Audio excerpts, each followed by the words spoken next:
Well, welcome back to the Yahowah vlog. I'm your host, Craig Wynn, and this handsome fellow, he, of course, is Wookie. We're in the library studio, which means we're going to return to our present theme, which is another episode of the final word picture. It is the story of the 31st and concluding Mashal, or proverb. It is easily the most difficult story I have ever told. I've been with you in pursuit of the truth, finding it, sharing it, translating it, interpreting it, coming to understand it now for 24 and a half years.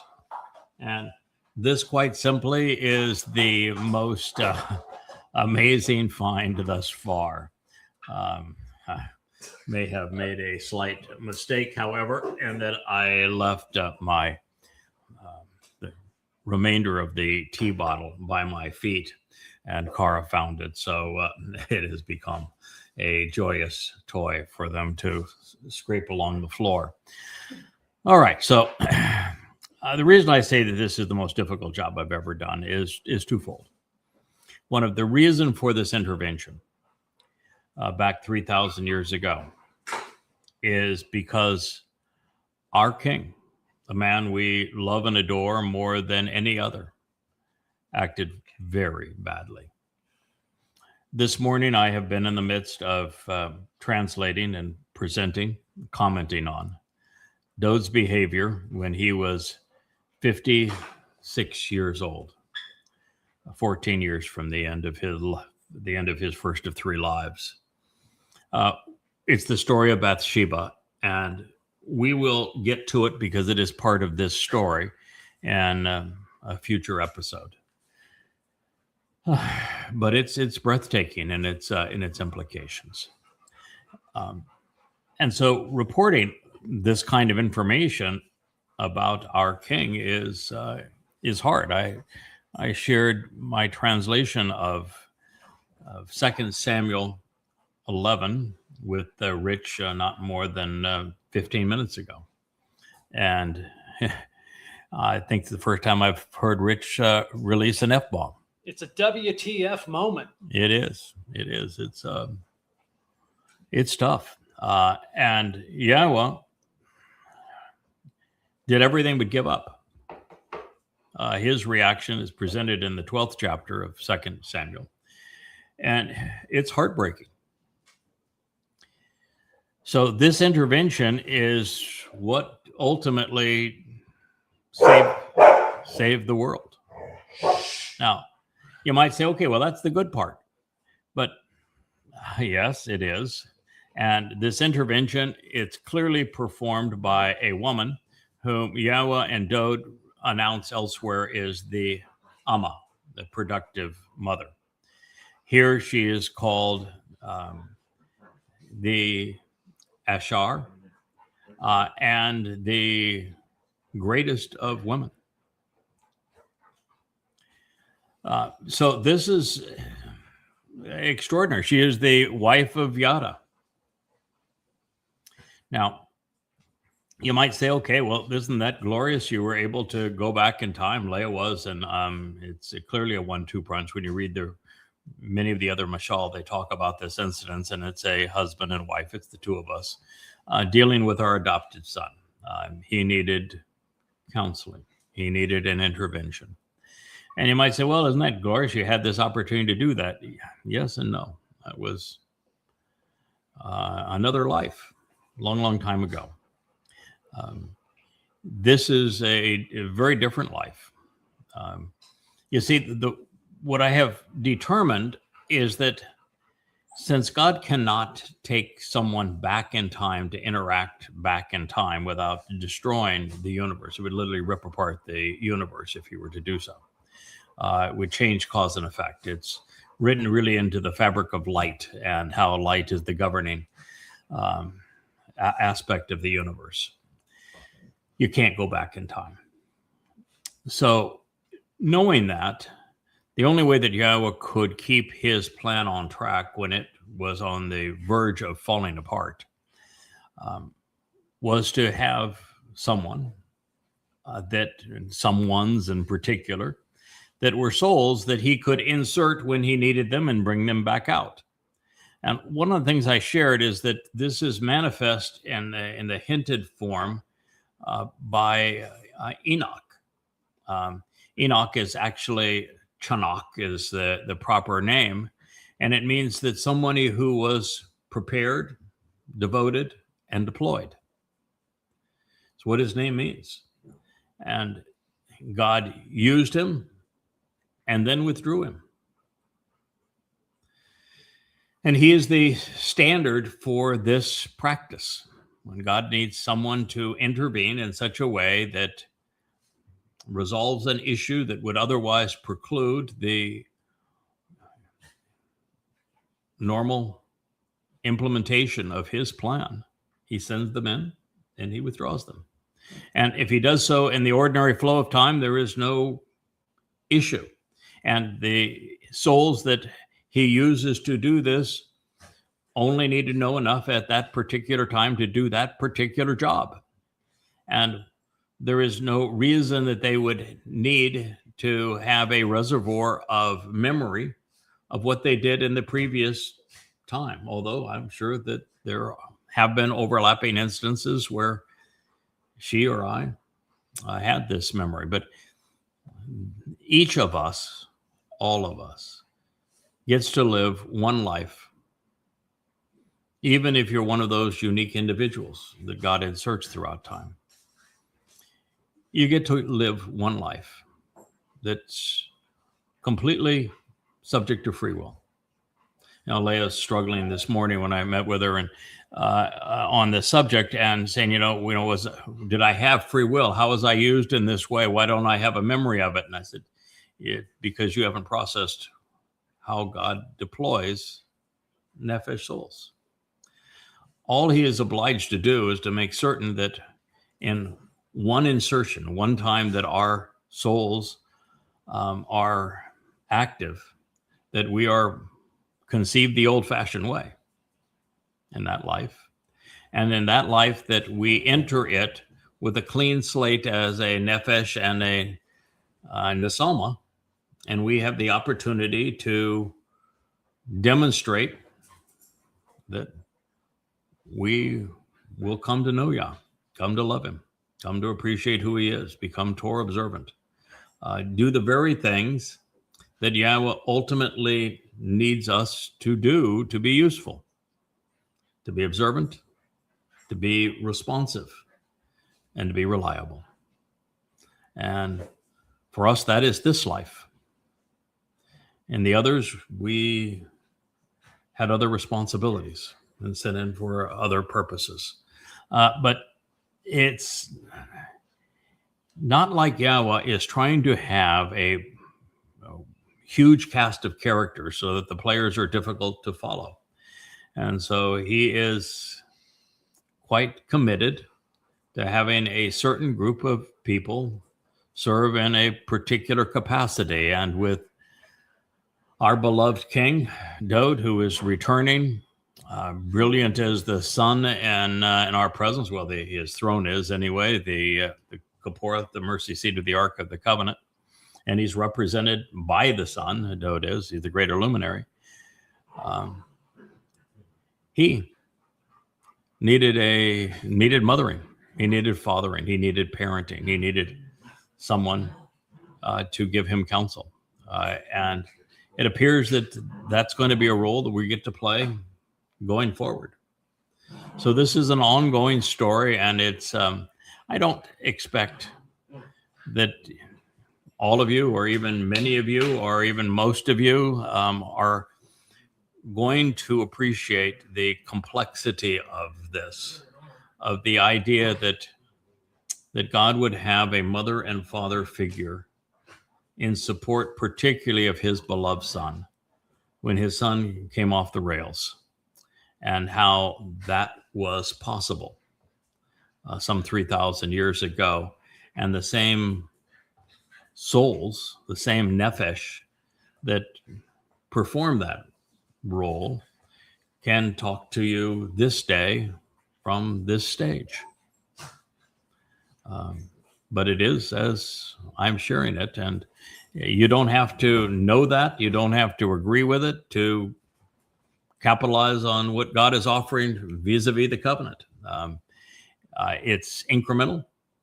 It explains a lot. It puts all the pieces of the picture in together. It brings it all into focus. It's a marvelous way for God to tell his story his way, that he did it all the way that he had promised when he spoke to Moshe after the children of Israel had said, we don't want to see you or hear from you again, that he would do it all through people.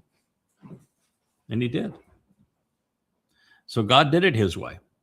God was able to demonstrate, and is demonstrating, I should say, that it was indeed possible for someone to figure it out, even if it was, in both cases, more than halfway through their mortal existence, their first life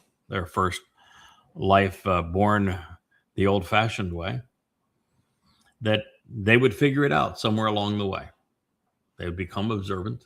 They'd become responsive and engaged, giving you their all, God their all, and ultimately become reliable, seeing it through.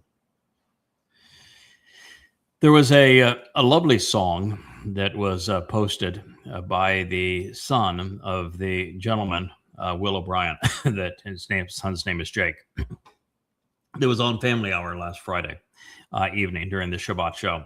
And I started by kidding with Will, saying, you're one of the few people who's we know by a last name where you're the second fiddle in your family. And, he looked and kind of, why am I being disparaged here by my name? And I said, it's because your son, Jake, is one of the very favorites in the covenant family. And, then he smiled. Of course, he's a proud father of his son. Well, Jake posted a song, and it was it has a cartoonish illustration of the picture that Leah took of me before. There's a beautiful rainbow behind me standing on our deck. And he wrote a song about the life of Yahowah's Nakar and what it's going to be like to serve as the Adam of Parah. And in it, he twice, or maybe even more times, mentioned the word perfect before the Adam of Parah.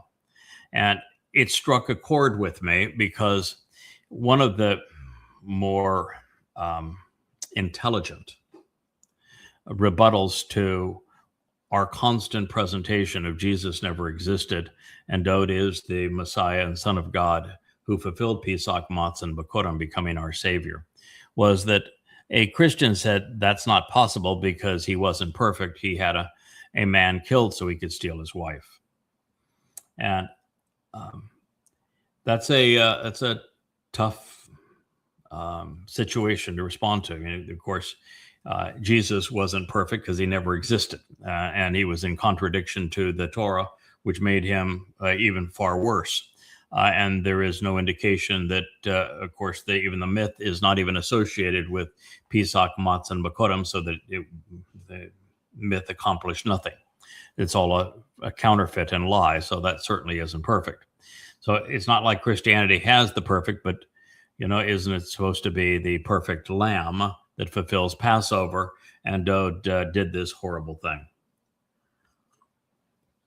So I decided that when I saw the word perfect in his song, heard it 3 times, that I would actually study the etymology of that word. Tama'im is the Hebrew word that is typically translated perfect.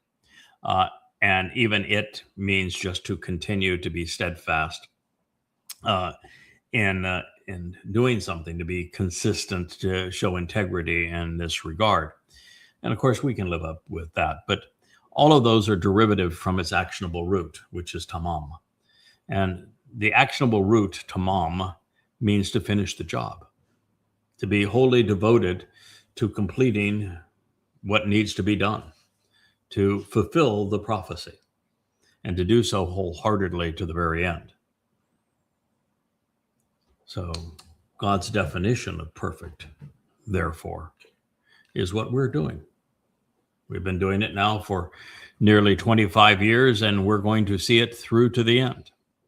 And although Dode had a timeout for bad behavior, the fact is that he started at 8 and he made it all the way through 56 before he went off the rails. So, that's 48 years. I haven't invested 48 years in this yet. I've just shared. I've been at it for 24 and a half. He had me beat by twice, right? By the time that he went off the rails, he was consistent up to that point. And then ultimately, he did the same thing that Moshe did. Moshe, after a year the first year really of leading the children of Israel during the Exodus, came to God and said, "This job is impossible. I don't want to do it anymore. And if you have any respect for me, you'll just kill me now, because I don't want to continue." But he did. He made a deal with God. They got the children of Israel to the promised land, and God showed Moshe that he had a couple of guys that he was going to bring into the story to finish the job. But getting people to stick with it and to finish the job and to be, therefore, Yahowah's definition of perfect, which is just to be reliable. All right. Pay attention, be responsive, and be responsible. It's not a lot, but God's had a tough time finding people that would do that. And it is what made Dode ultimately perfect for the role, is because he not only lived the first, from 8 to 56, 48 years of his life was devoted to doing what needed to be done. That's 8 more than Moshe, and it's twice as much as mine up to this point. He, after the counseling that we're reading about here from his adoptive mother and subsequently from his adoptive father, he manned up, and in his second of 3 lives, he fulfilled Pesach, Matzah, and Makodim, allowing the Romans to crucify his body, being the lone eyewitness to the event and telling us all about it in the 22nd Mizmor. And then having the courage, the compassion, the character to be the only man to carry his own and others' guilt into Sheol and to spend matzah there, carrying our guilt away, so that we could earn the right to be seen as perfect in God's eyes, not because we were blameless, but because with our guilt gone, we're in a position where we can finish the job. And that is the story that God is telling, and this is the story that was necessary to hear. Now, as we've gone through this presentation, I have shared that my marriage to Leah was an arranged one. Yahowah sent her to me 18 years ago. And as I told my wife around lunch today, when she was still struggling with all of this, because she's an introvert, and this has come at her like a flood, and I at least had the first 10 years of being more or less anonymous before the last 14 to 15 have been lived in the spotlight.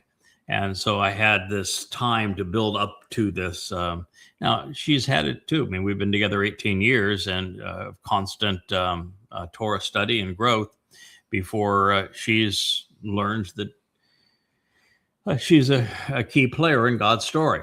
But as a woman who is more of an introvert, it's harder on her than it probably was on me. Although as I've kidded with everybody, I'm going to revert back to being an introvert, which is what I was growing up. Once this is all over, and I might hibernate for a little while. Yeah, you're so probably going to need a vacation after all of this. Yeah, so we might go from being a bull to a bear, and hibernate for a while. I'm sure that God will give us the strength to go on, and we need to finish the job, and we will. And so, but it's important for you to know that um, when searching for who God was, Yahowah, who she didn't know God's name at the time, and trying to find what He wanted out of her life, God responded to her. God doesn't have to respond to everyone, but she had grown away from religion. She was not political, not religious at the time. She was genuinely seeking, and she reached out to God, and God directed her in the following way. He said, "Go ask Ruth." So she did. And when she did, she read. Then this would be her future husband, someone that she was just meeting now for the first time. His name is Boaz. It means with strength, with resolve, with determination. Then he asked with ongoing implications, "Who are you?" It's the same question that Leah would ask of me. It's the same question she would ask later of her adopted son, Dod. She answered, "I am Ruth, longing and striving to shepherd the flock." I am Ruth, longing to shepherd and striving to care for the flock, tending to and feeding the sheep as your Amma, your productive mother. Now, of course, Ruth was not Boaz's mother, but she would be a model for being the mother of all Yisrael. She was pronouncing the arrival of the Amma. The Amma permeate the Mizmor, where Dod says that he is exceedingly grateful to Yahowah for Yahowah sending his Amma to him, his productive mother, to Dod, who released Dod from the bondage of the considerable guilt that was holding him down for having done such a horrible thing in his life.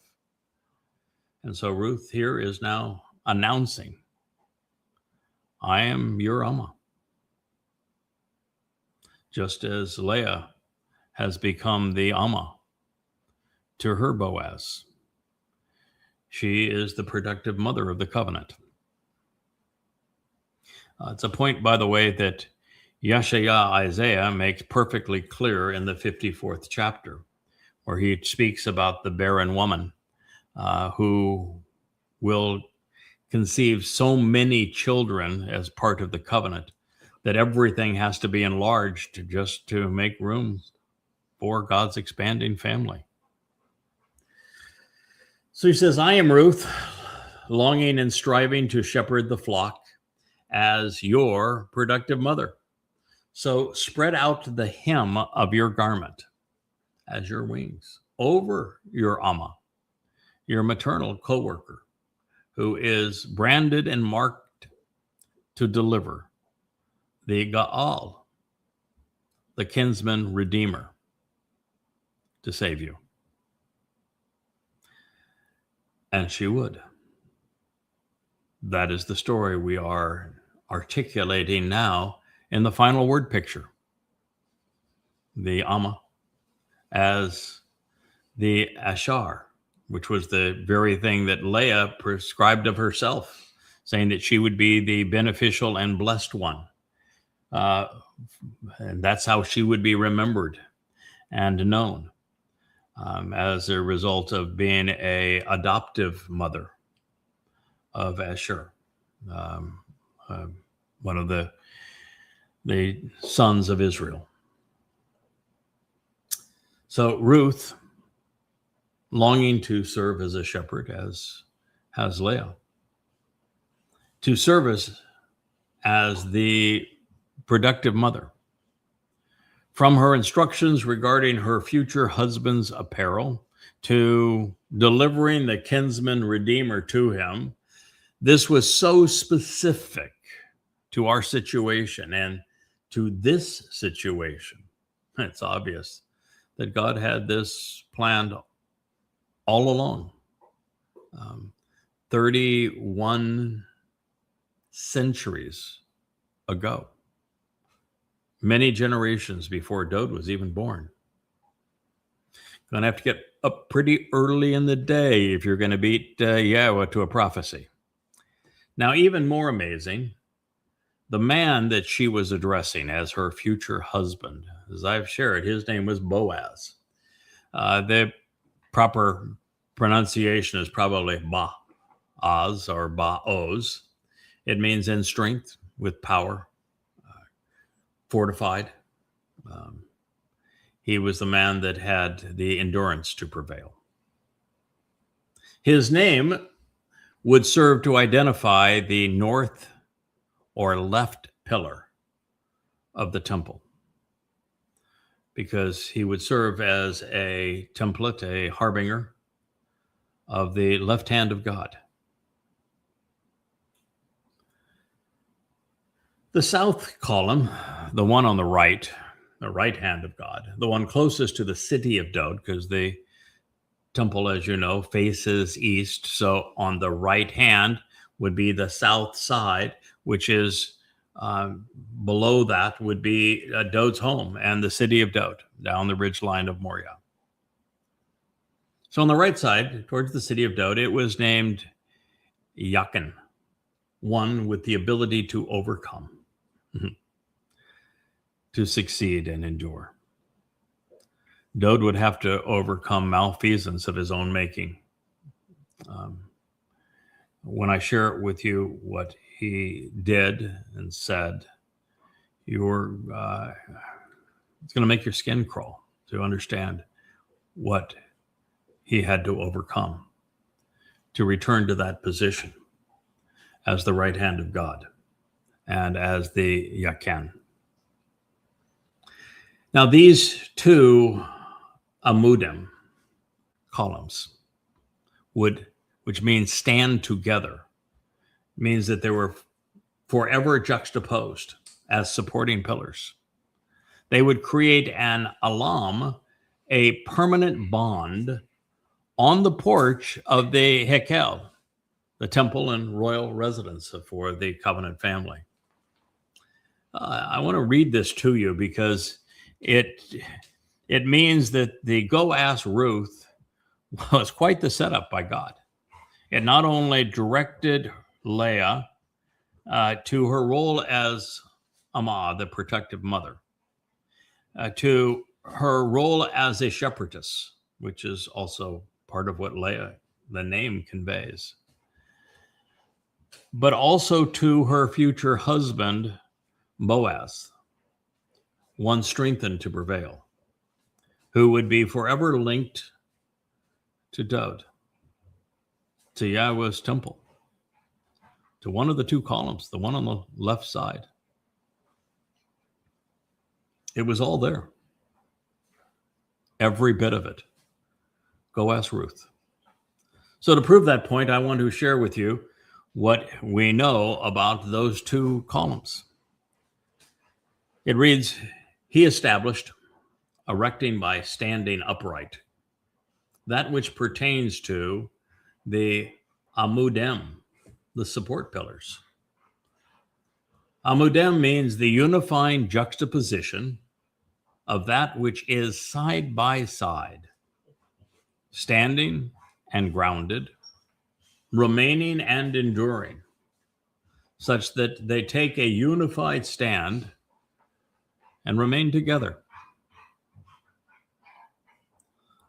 For the alam, the portico, to make a permanent bond on the porch of the Hekel, the temple, the royal residence and grand palace, the temple. So you can say, oh, they're just columns of stone. What's the big deal? Well, they were erected to stand upright. They pertain to amudim, support pillars that convey the unifying juxtaposition of that which will always remain side by side, standing up and grounded, remaining and enduring, unified in their stance together. and they are along on the portico to make a permanent bond on the porch of the Hekel, the royal residence and grand palace.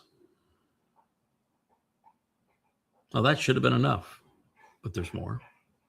When he established and stood upright, that which pertains to the amud, unifying juxtaposition of the support pillar, on the right-hand side or south, he was called and proclaimed, read aloud, and summoned for the mikra by that which is associated with his name, reputation, and renown, as Yakin, the one with the ability to overcome, succeed, and endure. His hand establishes and is victorious. And he established, standing upright, that which pertains to the amud, the support pillar, by his side to endure, standing together on the left-hand side or north. So he was called and proclaimed, read aloud, and summoned for the mikra as well, by that which was associated with his name and reputation, his renown. Boaz, powerful one, with prevailing strength. That's from Melechem, 1 Kings 7:21. Well, the king's renown as Yakin, the hand who establishes us. It is through this intervention that we've been studying that he was able to, Yakin, overcome his prior mistakes. This is how he came to succeed in the fulfillment of the mikra. And it's the way that he is now given this opportunity to return as our Melech. And Kum, standing amud beside him, just 12 cubits apart. 12 tribes, right? Forever juxtaposed. Even Shamali, clothed for the occasion, 18 cubits high, with the cubit also being Amma, was Boaz, the powerful and prevailing bull of Teruah, his herald, his adoptive mother's husband, and his adoptive father. And so, addressing the 12 tribes of Israel, he is reporting this 18 years after being introduced to the Amma, after he searched for the meaning of Asher. But I'm sure that it's all just a colossal cosmic coincidence. Or maybe not. Now, just as mothers dress their children while trying to properly clothe their husbands, Leah will always be known for adorning the covenant family, beginning with her Baal and Ben. Should you not be attired in one of Leah's designs, you will likely be omitted from the Chag party. I say that based on what follows. Commonly, invitations include a reference to acceptable attire, do they not? When you're invited to a party, don't you read that the attire is casual or it's formal or something in between, business casual sometimes? There's always a dress code. But there isn't on one of Yahowah's invitations. Do you know why? The Amma is providing it. The attendees on Teruah, on the wedding and family reunion during Kippurim, and then as we enter the garden on Sukkah, will be properly festooned for the occasion. Gratis, the Amma. And may I remind you, Leah's career, as she was a young woman growing up in South Florida, was as a fashion designer. Linen garments which envelop, she has made, and she values offering as a quid pro quo. She will give and offer in exchange, surrendering and transferring possession of something highly treasured. And celebratory sashes for the feasts she offers as a gift to the Canaanite, the merchant salesman, the one engaged in trade, buying and selling. Canaanite, it's if we were reading this in the Torah, we would have translated it Canaan and explained it that it means merchant salesman. But the Canaanites were long gone by this point. We're now dealing with this is being revealed circa 3,000 years ago, long after the Canaanites were gone. And so the gift is to her merchant salesman. More on that in a moment. So it reads here that the linen garments which envelop she has made, and she values offering them as a quid pro quo. She transfers something highly treasured as celebratory sashes for the feast. This is chagor. It would mean all things pertaining to the chag. The chag are like the mikre. It's chag matzah and chag sukkah. And she offers them as a gift to her Canaanite, her merchant salesman, the one who is engaged in trade, buying and selling. That's Mashal, word picture, 31:24. Well, just as she is a fashion designer by trade, I am Canaanite. I am a merchant salesman. I have spent over a score of years doing so. And if you want to read about it, you want some evidence that this is true, read In the Company if you're curious as to why I earned this distinction.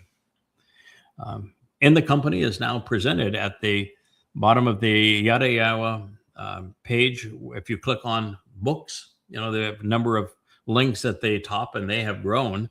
If you click on books, the last bottom row of books, after you see an introduction to God, and then you see the 3 books there, and then the 9 that are part of the Yahowah series, and the 5 that are part of the Observation series, and then you see the 3 that are part of Coming Home, followed by the 3 that are part of the Babel series, and the 5 that are part of Christianity, and another 5 that are part of Goddamn Religion, excoriating Islam. Down there all by its lonesome. You'll find In the Company. I'm a merchant salesman. I spent over a score of years doing that very thing.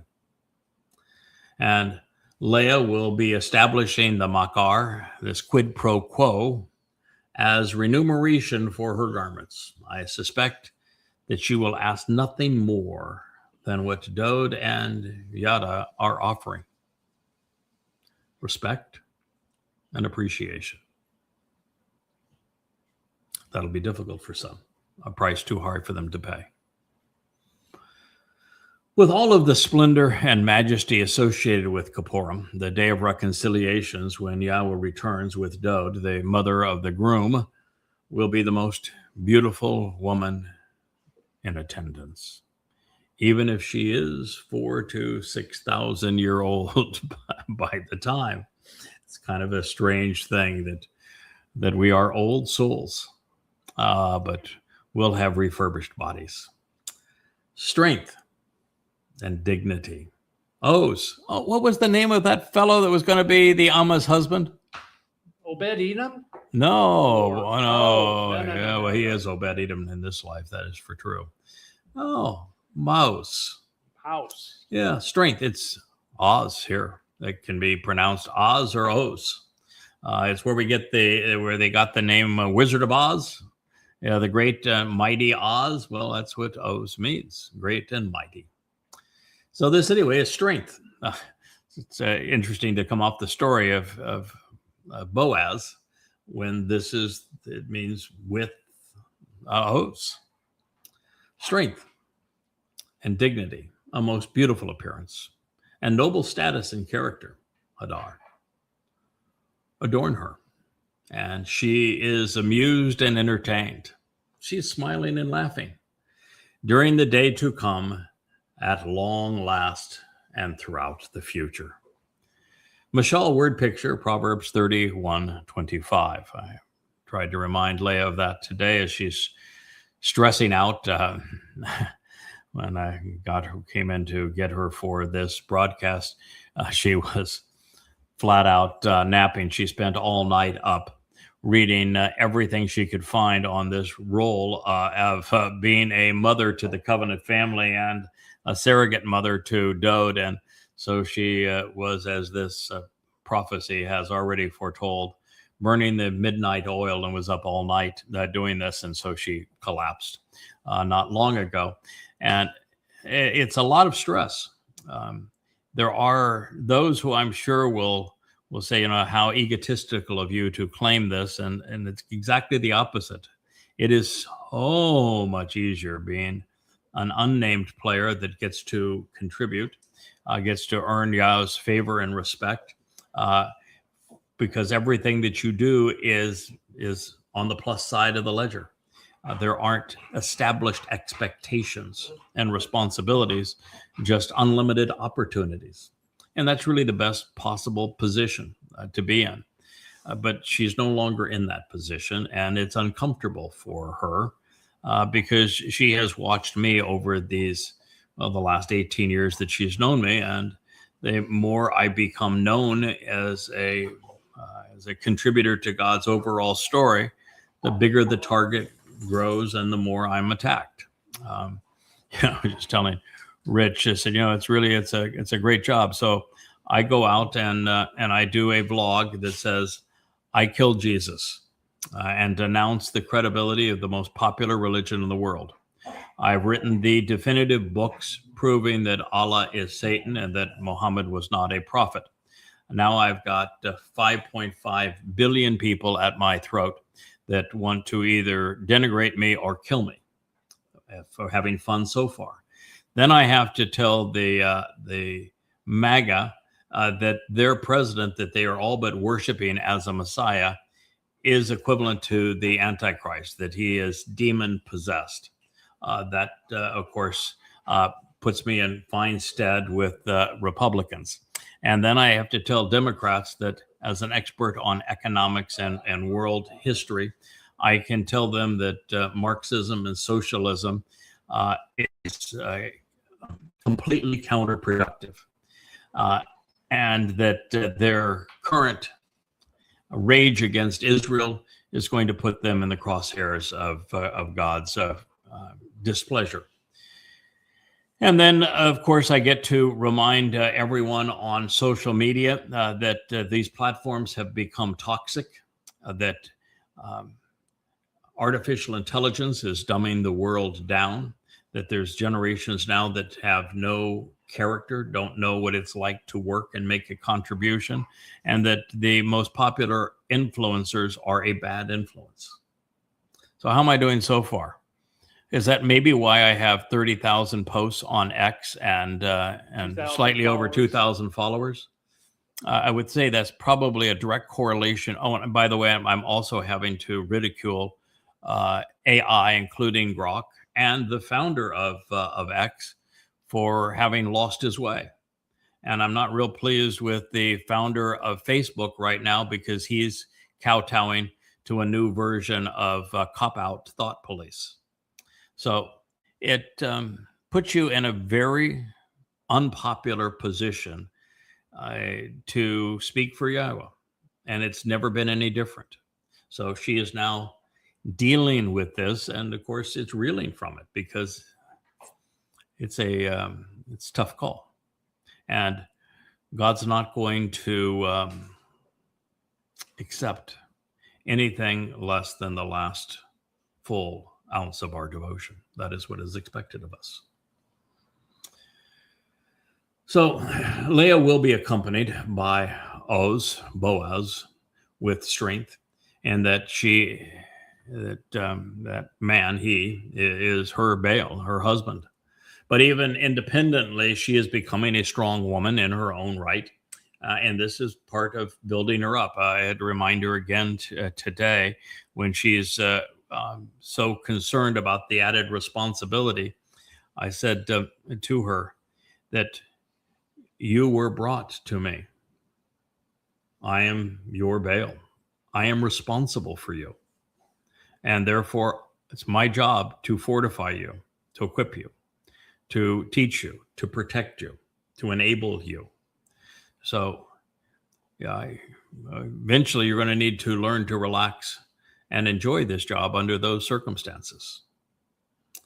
So, although my Leah would prefer to lean on the strength of her man and will again, once she has processed some of this, knowing her, she would find a million excuses to skip the party without me holding her hand. If I were not there with her, you would see her as a seventh time runaway bride. Done it 6 times already. It is just who she is, and it's who we are. By way of confession, when I was first introduced to Lisa, now Leah, by Asher, our Snow White Labrador puppy of 8 weeks at the time, I already knew that we were a perfect match in values, priorities, proclivities, personality, and intellect. In appearance, however, she was different than anyone I had ever dated.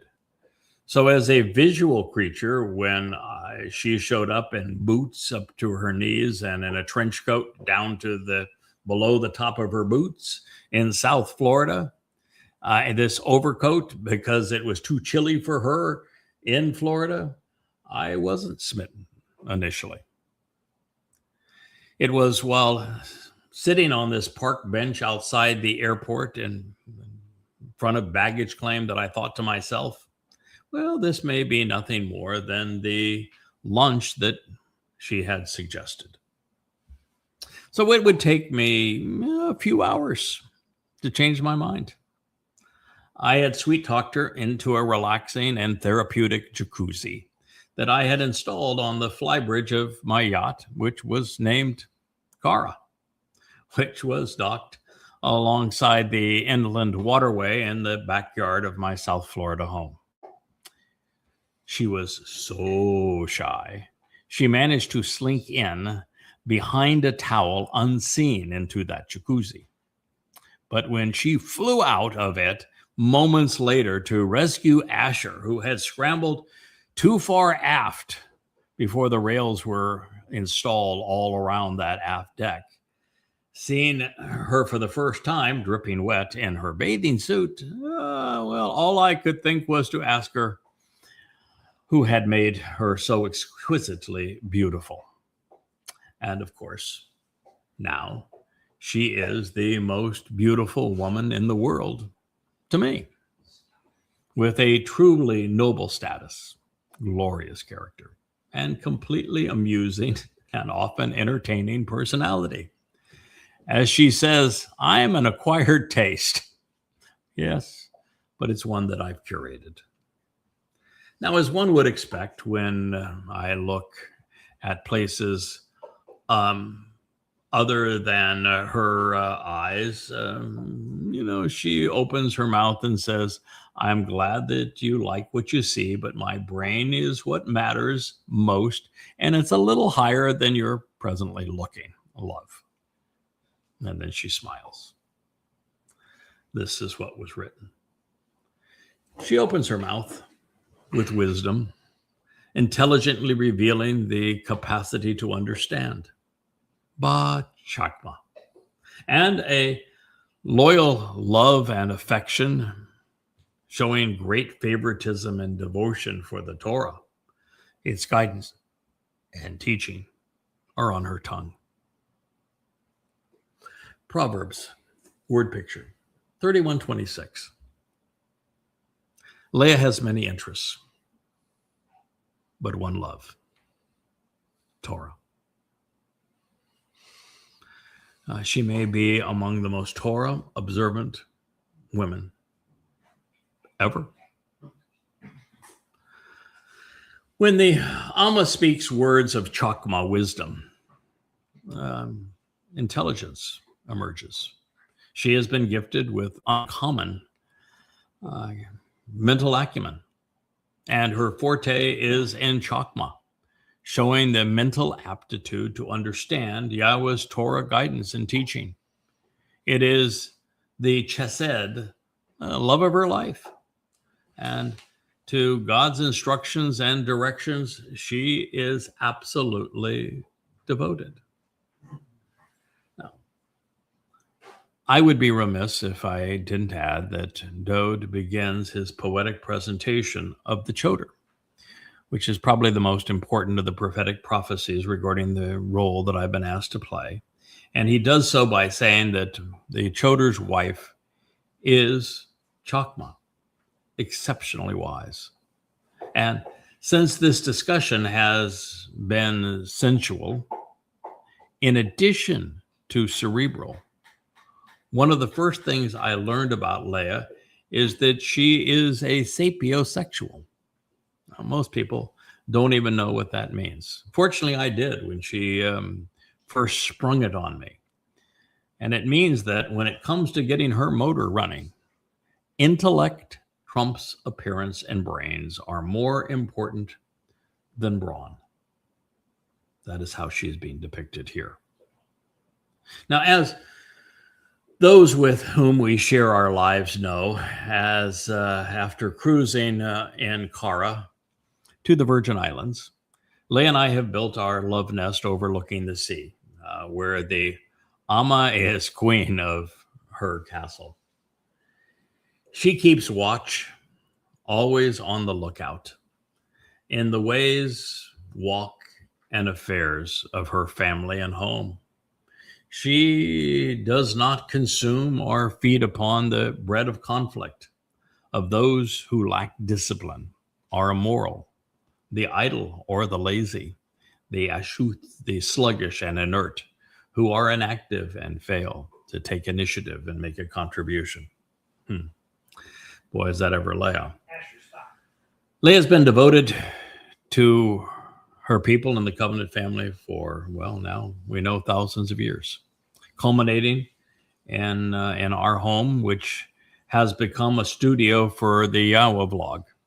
From her office, she produces all of our branding and composes marvelous songs to draw Yisrael back home to Yah. She doesn't now produce all of it, but she coordinates all of it. She has a group of men and women who contribute mightily to the enterprise at this point. Now, Leah has no interest in nor use for the undisciplined or the immoral, even the idle and lazy. In her view, either contribute or get out of the way. She would say, get off my porch. Either stand up for what is right or and be against those who are wrong, or, yes, indeed, get off her porch. And just as this states, and as Dode no doubt observed, her focus is on the positive and uplifting rather than the bread of conflict. Her family matters, and that includes the covenant. In fact, that is her family, but expressly excludes rivals and naysayers, troublemakers and antagonists. Her walk is with Yah, and that takes her away from all of those who are in conflict with him. Now, this next statement was an even bigger shock than the positive references to Baal.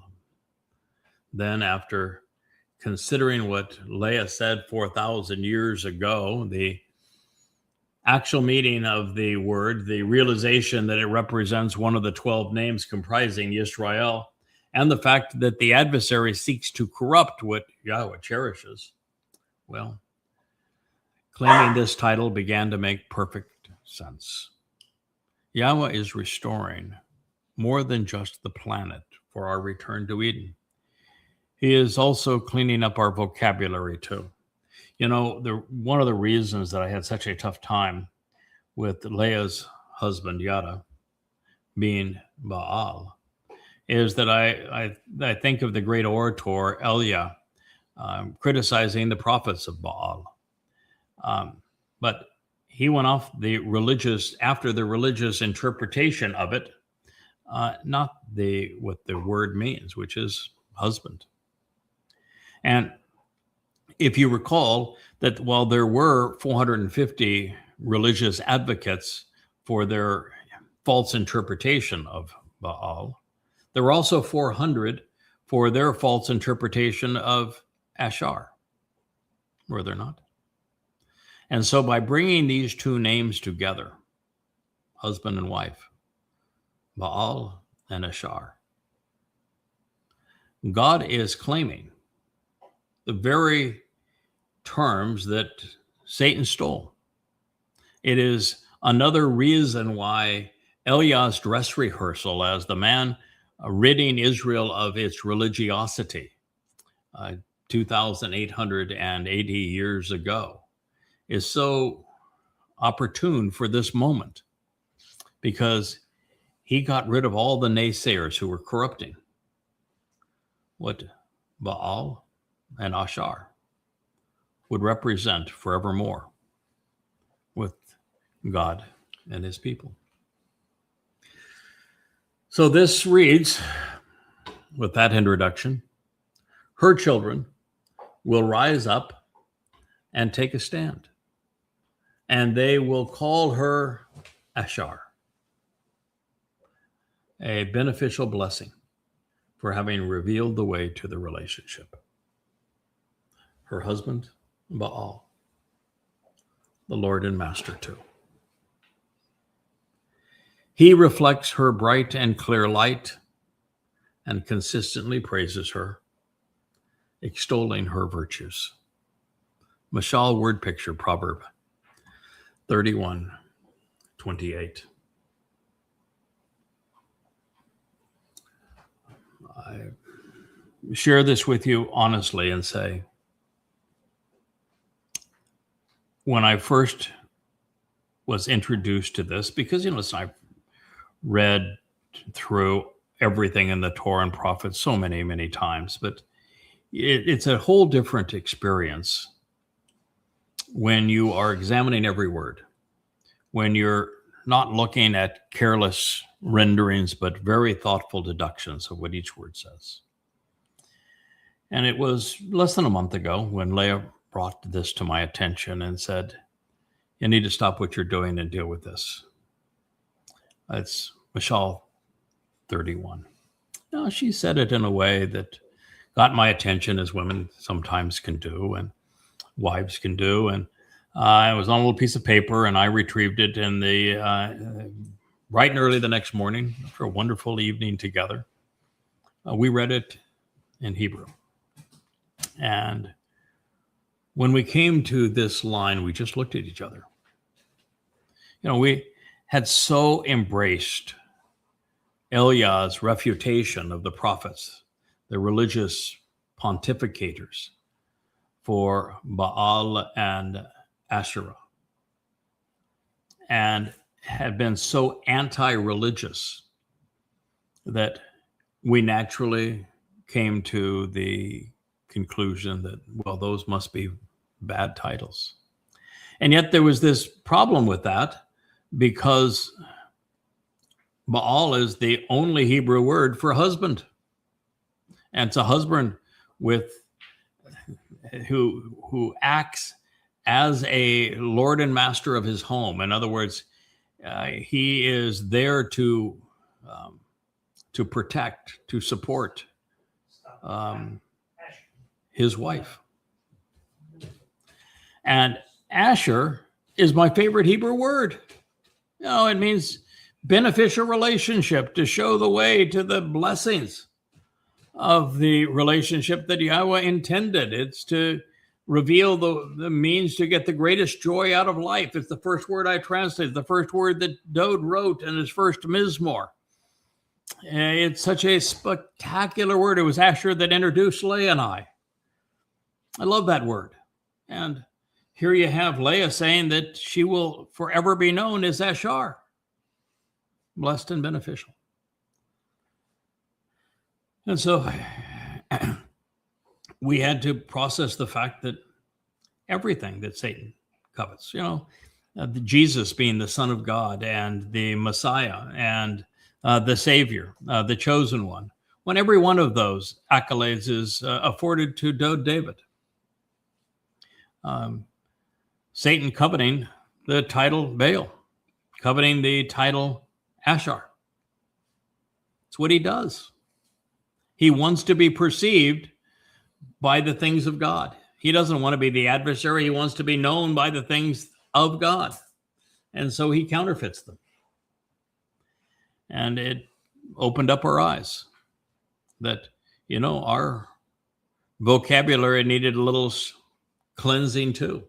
And that we were being too black and white on things. And sometimes you need to see all the contours, all the shadings, all the beauty of a word when rendered properly and what it can be. Yahweh does not want to serve as the Lord and Master of his people. He wants to be Father. God's view of the ideal marriage, and he's not saying you have to ascribe to this.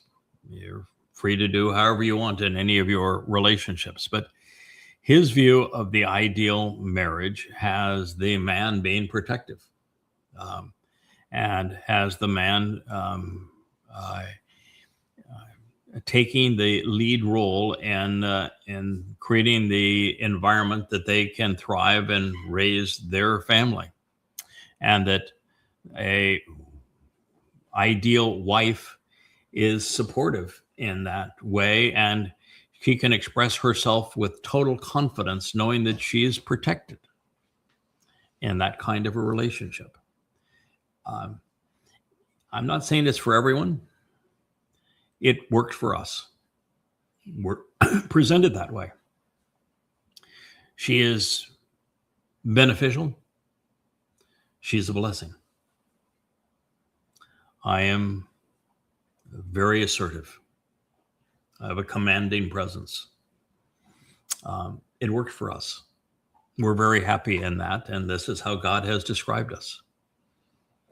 So I recognize that from God's point of view, these are actually very positive terms. Asher, of course, is the word I've loved most of all right from the beginning. It's the first word that opened up our understanding to many thousands more over the years.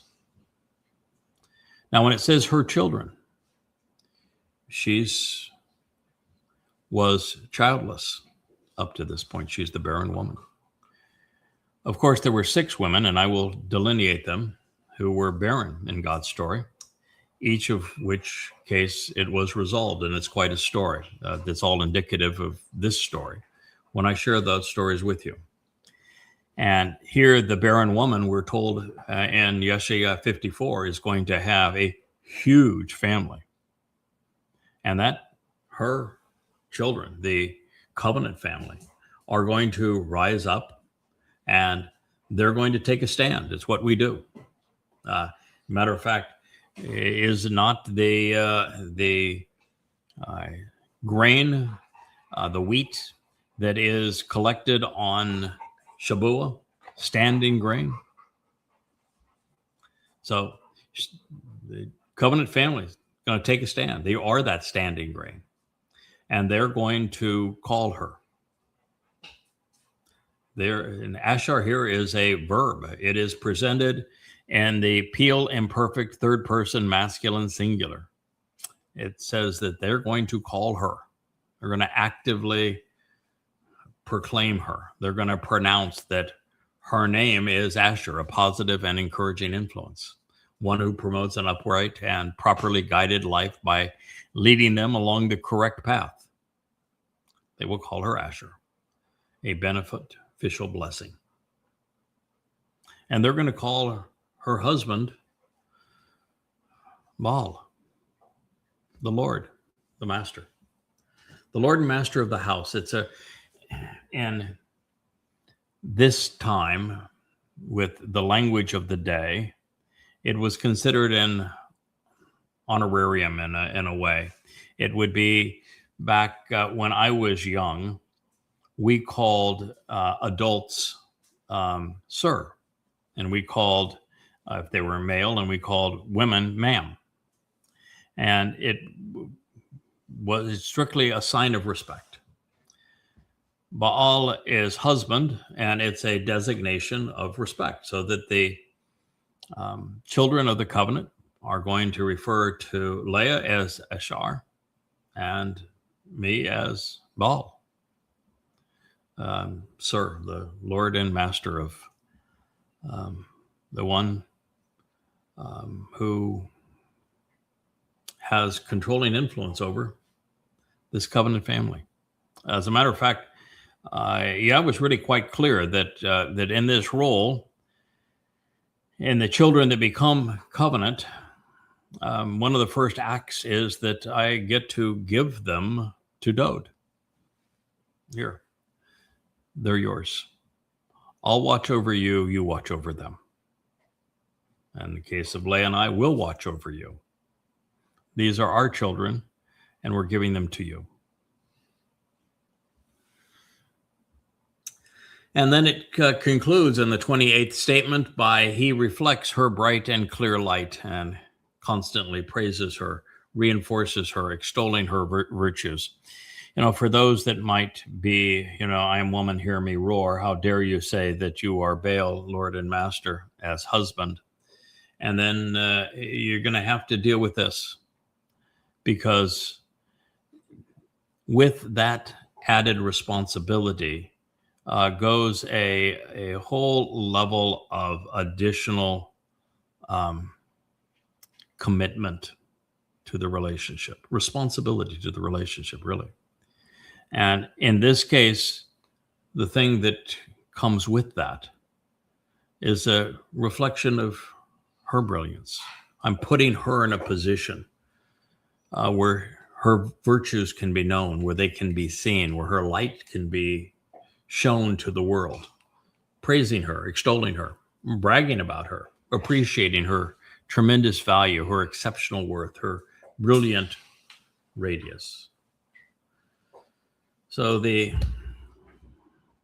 excuse my distraction, Asher's having a conniption fit with her toe again, and so we have an issue with her. The mother, who was sent by Yahowah to redeem God's son, accomplished far more, because by doing so, she made our adoption into the covenant family possible. As Ruth foretold, she delivered the kinsman redeemer, to Boaz, the one with fortitude and strength. And he, as her Baal husband, would restore the Redeemer's reputation for Yisrael's benefit. This is how God's story plays out.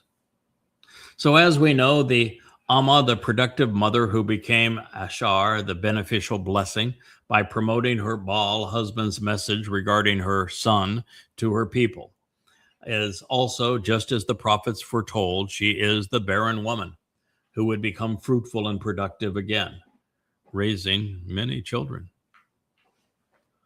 Leah and then Ruth claimed these titles on her behalf, prophetically revealing one of the most surprising revelations in God's entire story, even if it was hinted at in the second chapter of the first book in that series.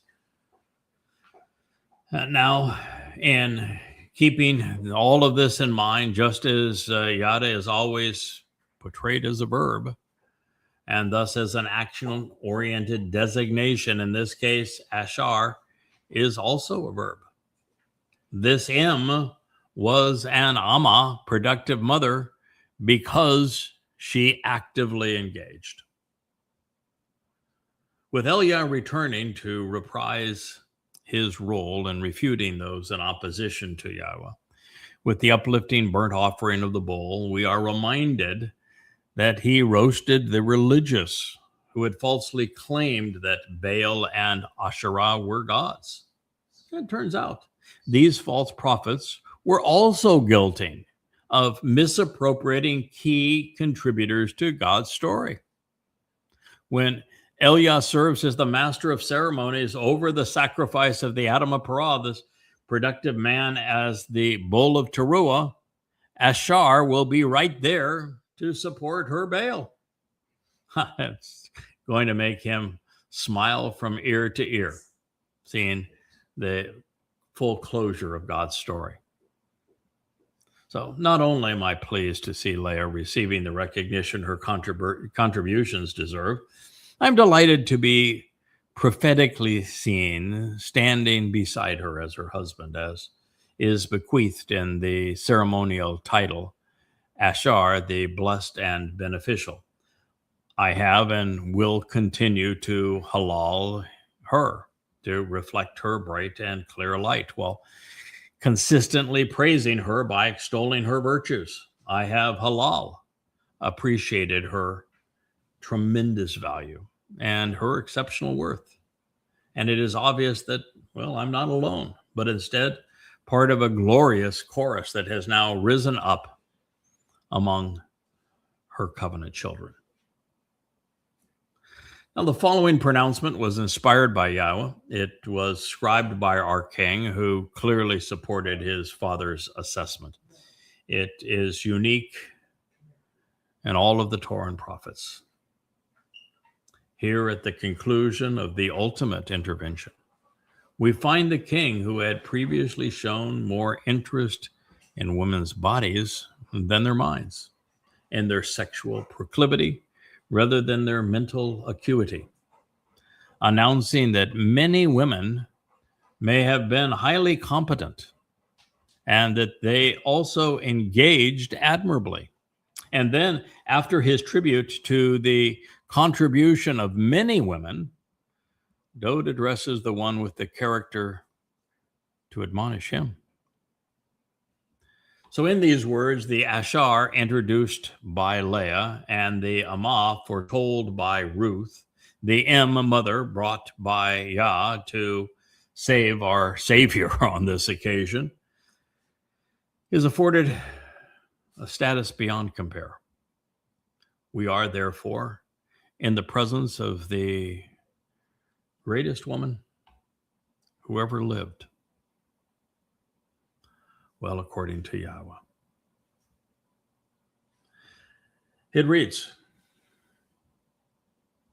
many women have acted and engaged, having performed ably and aptly, demonstrating the power of their convictions and their noble character in highly capable, competent, and worthy manners, demonstrating tremendous virtue and strength of courage, intervening powerfully and valuably. But you yourself surpass and rise above them all. Mashal word picture 3129. The final Mashal has painted the portrait of the woman who has contributed more than any other throughout time. She delivered the Gaal, the kinsman redeemer. Through the Bereth covenant family, she became the Amma, the most productive of mothers. No one has offered more, Ashar, blessings or benefits. According to God, and he knows her best of all, has been with her for many thousands of years, and affirmed this now through his son, who she returned to his father. Leah's character is sublime, and her convictions are noble. She is deemed capable and competent. She engaged when others were hesitant. She performed ably and aptly. Leah demonstrated that God was right about us all along. Given the opportunity, given the time, given the right woman who was right about him, we are capable of listening. We can learn and then respond. On behalf of her and many other women, she proved herself worthy before man and before God. This is among the most amazing statements to be found anywhere in an inspired prophetic text. And it reads, many women have acted, engaged, and performed ably and aptly, demonstrating the power of their convictions and noble character, being capable and competent. But you yourself surpass and rise, ascending and exalted above them all. And to think, there was actually a group of jealous and embittered women who believe that they speak for a spirit mom. A mother god, they say, is found in the 8th Mashal Proverb, when it has no reference to a ruach or an em. Then, not letting facts frustrate their fantasy, they ruthlessly and relentlessly slandered the em, a mother, hailed as the greatest of them all, along with Yada, the Baal husband of this amazing Ashar, blessed and beneficial woman. Adding to their misfortune, they would also protest that Dode could not have fulfilled Passover, negating the entire purpose of the final word picture. That is why Yahowah took keen aim at them, denouncing and destroying them in the 57th chapter of Isaiah, before dispatching them to Sheol. But even more, they get a dishonorable mention by Dode here at the conclusion of the last Mashal. Turns out the king hates them as much as does his father. This reads, this disingenuous and vain display of compassion and favoritism for popular appeal is meaningless and it's futile. It's an idolatrous pursuit and it's wasted breath. A woman who is brilliant and beautiful reveres and respects Yahowah. It is she who is to be independently admired and celebrated without compulsion for radiating her brilliant and clear light.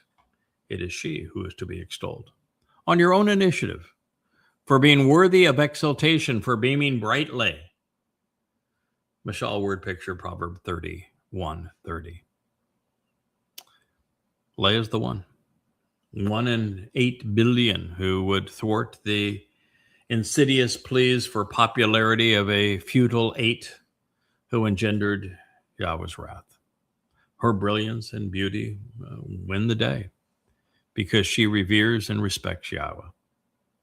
There is no better informed, no wiser, or more beneficial approach than this.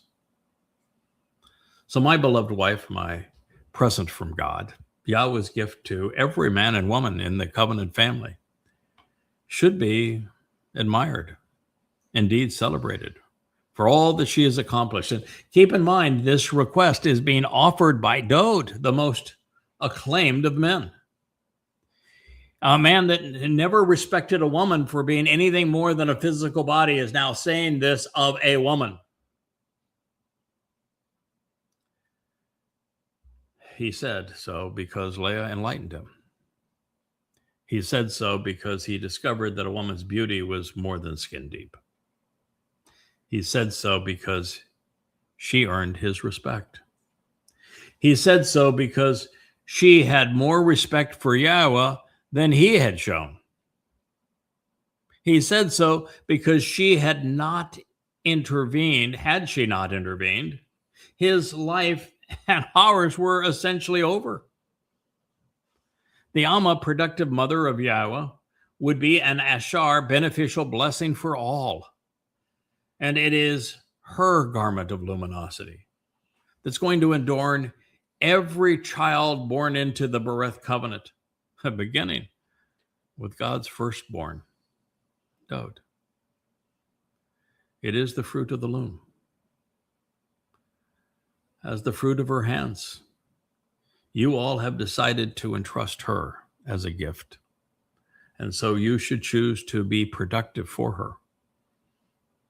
Of your own accord, you are all appointed as a gift, present for her when approaching her and producing for her.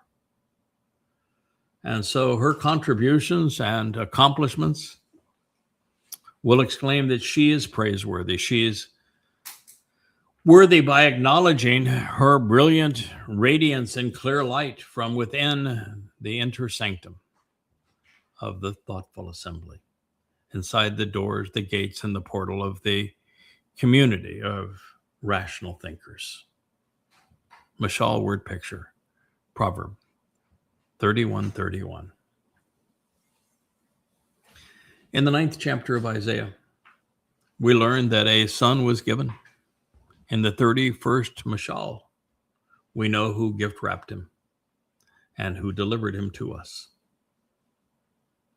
It's quite an accomplishment because it means that a woman saved the world. Now, I will stop here. We're at an hour and 21 minutes into this program. I have a recap of this entire Mashal from beginning to end. And I have a recap that is different than any other I've ever done. Rather than just starting with the first statement of the 31st Mashal, the final word picture, I actually share the prophecies that foretell of it. What Yahowah said in the garden about Adam and Yahowah beginning again. What Leah had to offer to this conversation. What Ruth had to say. What Dode acknowledges of the Amma that Yahowah offered him to release him from this horrible plight that he had placed himself. I am going to walk you through those that we intermixed into this long presentation, and then through the last word picture in its entirety. And I'll do so at the beginning of our next program. And as we do so, I'm going to move on to the follow-up prophecy to this, which is Yeshayah, Isaiah 54, where God will have more to say about this woman and her contributions to the covenant family. Now, from there, which will be many programs from now, I'm going to take you to where I am now in translating what Dode did to require this intervention. So we have a lot to learn. It's a glorious place that God has brought us, completing his word picture and time for us to understand it and share it. So I thank all of you for listening, for being part of this story, and for sharing it with others. Good day.